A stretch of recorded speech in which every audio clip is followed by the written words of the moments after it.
Okay, so now we're actually gonna go through and spend some time breaking down this electromagnetic spectrum and what makes it work. So I have the spectrum here. Remember we talked about it's the energy of the photons that determine what's happening. So let's compare X-rays and radio waves. Let me just offend you now. You guys are dominantly a radio wave junkie generation. What I mean by that is if I took radio waves away from you, you, let me just say you wouldn't like it. So radio waves, cell phones, use radio waves. GPS, use radio waves. Sirius or XM radio, radio waves. Dish, direct, radio waves, even landline phones, Wi-Fi, radio waves. We have become a generation, or we've become people that depend on radio waves. And when those radio waves go out, a lot of times panic happens. I don't know if you guys remember a couple years ago in DC, there was an earthquake and knocked out towers, and it was just mass chaos because people couldn't communicate, they couldn't get out. So Um, so I like to call, instead of Generation X, Generation Y, we'll call you guys a radio wave generation because you guys are very dependent on radio waves. And I know I'm going to offend somebody. Not everyone's dependent on radio waves, but if I took cell phones from people, a lot of people will get very nervous if I took your cell phone away. So X-rays, most of you are very familiar with X-rays, or you've at least had X-rays when you went to the dentist. Hopefully you haven't had a whole lot otherwise. But when you go to the dentist, the X-ray, hygienist will put a lead apron over your chest, and then put the X-ray machine up against your mouth, and then he or she will actually leave the room. And so it's kind of interesting. Why do they leave the room? So, and I've told you that radio waves and X-rays, they all travel at the speed of sound. So why are they different? So the energy of X-rays is greater than the energy of radio waves. So over here, we're going to have high energy and we'll have low energy. You're not going to put your head in front of a radio wave and actually be able to see your teeth as opposed to an X-ray. So low energy versus high energy. So remember we talked about a little bit earlier. So high energy, we're going to get high frequency here, and then we're going to get a low frequency on the radio waves.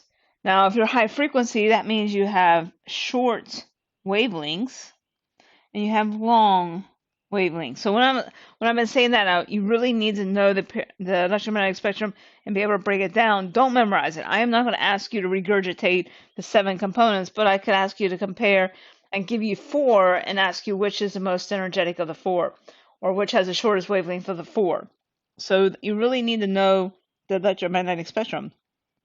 So by wavelengths, for radio waves, we're talking about on the order of 10,000s of kilometers. So huge. Radio waves can have a wavelength bigger than the planet. So that's why astronomers love to use radio waves to be able to study the universe, because these waves can travel great distances without being blocked, because some of them are bigger than the wavelengths are bigger than the planets, so they pass by the planets without even being interfered with.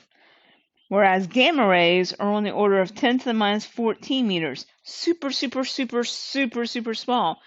And so when you look at these 3 right here, UV, X-rays, gamma rays, ultraviolet light, too much of it produces skin cancer. Not enough of it, you can actually become vitamin D deficient, because UV light helps your body absorb and break down vitamin D. So we know that you need some UV light, but too much of it is bad. We know X-rays. Too much of it is bad. Those X-ray technicians run out the door and tell you to hold your breath while they're taking an X-ray, to not move. Gamma rays are going to even be more dangerous. And one of the reasons those 3 are dangerous is if here's a human cell, here's UV, here's X-rays, and here are gamma rays.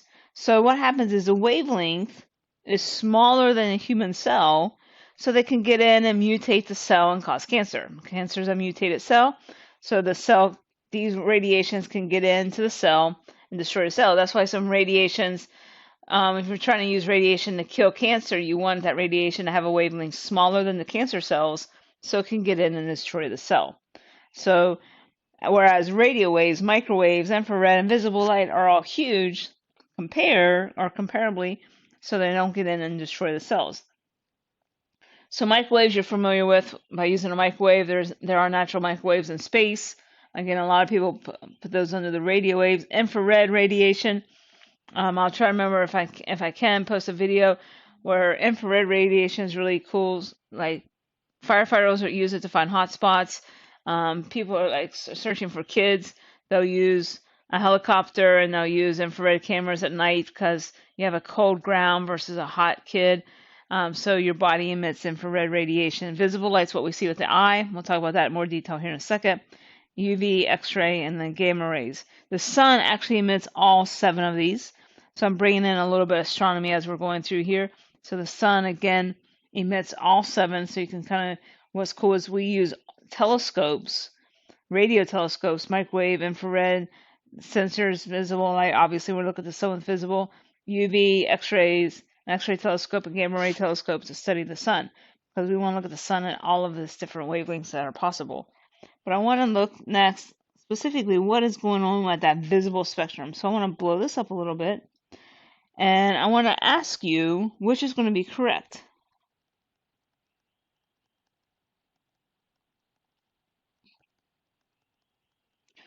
Is it the top one or is it the bottom one?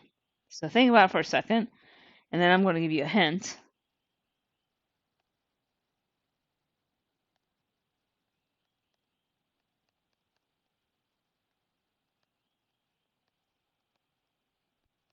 So hopefully you're seeing that hint.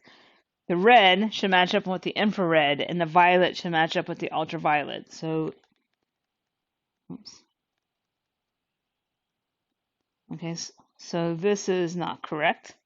So Roy G. Biv, and so remember how we talked about those photons, depending on where they go, is what is going to be produced. So if you have a super high energy photon, you can get gamma rays. If you have a super low energy photon, you can have radio waves, and you can have everything in between.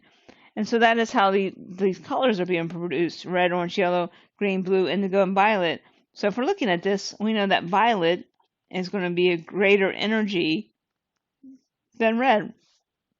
Red is going to be low energy. So what is awesome, these are going to be cooler, and this is going to be hotter. If you look in nature, if you have a red flame versus a blue flame is typically is hotter, unless there are certain chemicals there. But a blue flame will be hot, a red flame will be cool. And I understand that when you take a shower and you turn the red knob, it's hot water, but Stirling Faucet has it wrong, okay? And the Weather Channel has it wrong. They do cool fronts in blue, warm fronts in red. But in nature, blue is hot, red is cool. When we see a blue star, that blue star is hotter than a red star. So we can actually look at and how the colors are produced. So when we see yellow light, we can actually measure the wavelength. We know the wavelength of that light because we know the wavelength of yellow. Our eyes measure from about 700 nanometers to 400 nanometers. That's what our eye picks up. Our eye only picks up 300 nanometers of this entire spectrum, which is crazy. There's so much out there, and our eyes actually only pick up a small amount.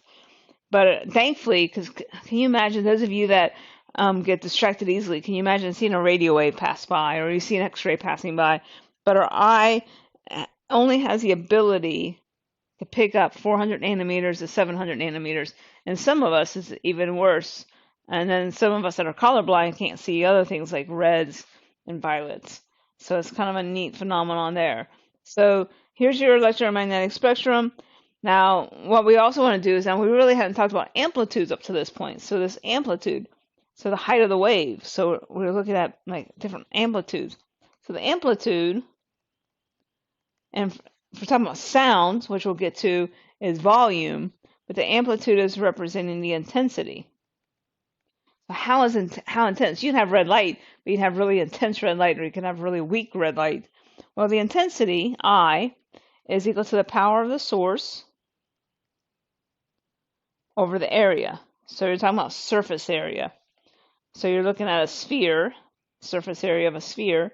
So this is power of the source over 4 pi r squared, where this is your radius. So we're looking at the radius of that sphere. and then you look at that energy radiating outward. So again, the inverse square law.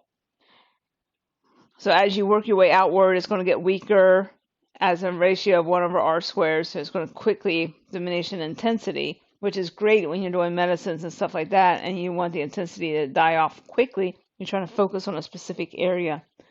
And so you don't want that intensity, you don't want that radiation to be damaging far away. So again, I'm going to post other videos. I'm going to go through and do some animations, show you some different cool things about x-rays and stuff like that. But make sure you understand how the electromagnetic spectrum works and know like high energy, know the energies, the frequencies, and wavelengths. I'm not going to ask you specific numbers unless they were given in this video. Those numbers are fair game. Okay, so kind of make sure if you see numbers in these lecture videos, you're kind of keep them in the back of your mind. Take notes. Make sure you have them somewhere.